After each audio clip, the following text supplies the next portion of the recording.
የአሜሪካ ፍቅረኛ ሄለን ምን ሆና ነው?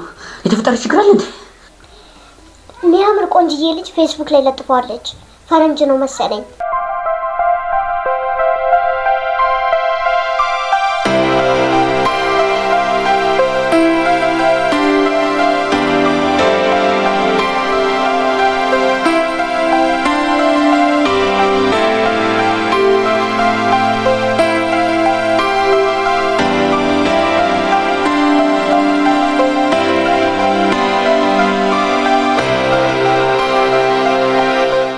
አሬውን ጭንቅላችን ሊፈነዳ ነው።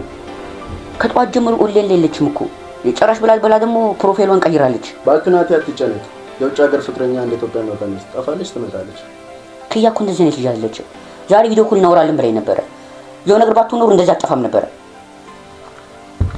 ስማኝ ናቲ፣ እውነቱን ልንገርህ ከተባለ የርቀት ፍቅር ዋይፋይ በሌለበት ቪዲዮ እንደማየት ያክል ነው። መጨረሻውም ሎዲንግ ብቻ ነው። አሁን እሷ እዛ ሌላ ፍቅር ጀምራ ቢሆንስ? አይሆንም። ሰማኛለህ? እኔና ለ3 አመት ተጠባብቀናል። እንደዚህማ አታታልልኝ።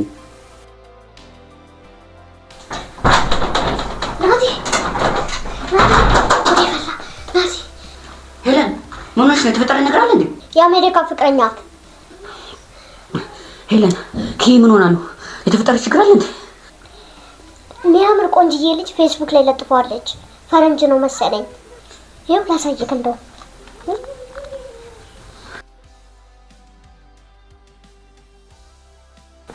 አልኩኮ እቺ ልጅማ ቪዛ አስመታችልህ። አንተ እዚህ ማኪያቶ እየጠጣህ ጠብቃታለህ። እሷ እዛ በፍሬንጅ ካፕቺኖ እየጠጣችልህ ነው።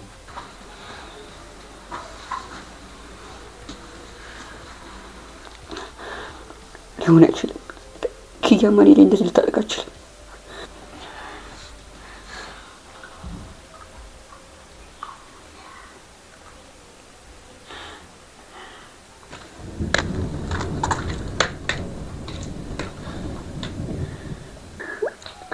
ናቲ ድሮም እኮ አውቃለሁ። የሩቅ ሰው እኮ አይታመንም። እዚህ እያለን ለምን ትኳትናለህ? እኔ ለአንተ ምን ጎደልኩብህ? ኤሊ አሁን ቻንስ ለመጠቀም አትጋፊ። ልጁ እያለቀሰ ነው።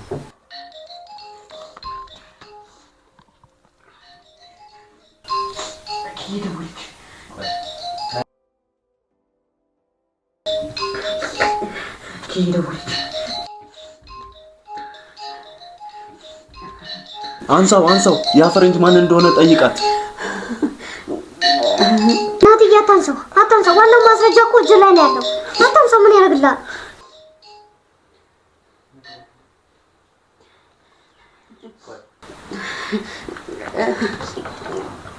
ኪያዬ በሰላም ነው ስልክ ይዘጋኝ ነበር።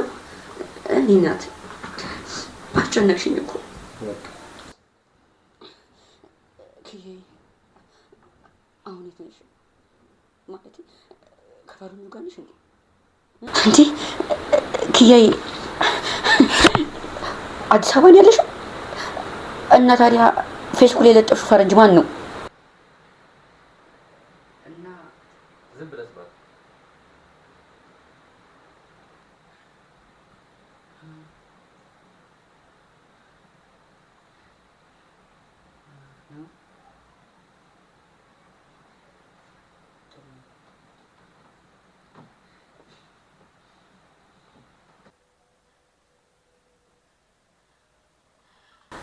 ኪያዬ አሁን መጣው።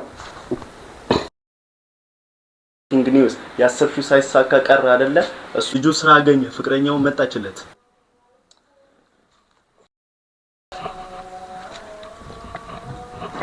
እኔ እኮ ለናቲ አስቤ ነው። እሺ መልካም ጋብቻ። ለማንኛውም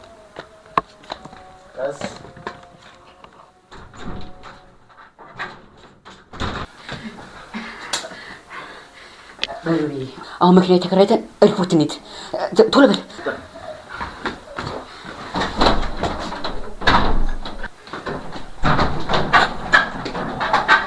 በቃ ሄዳችሁ ሂዱ።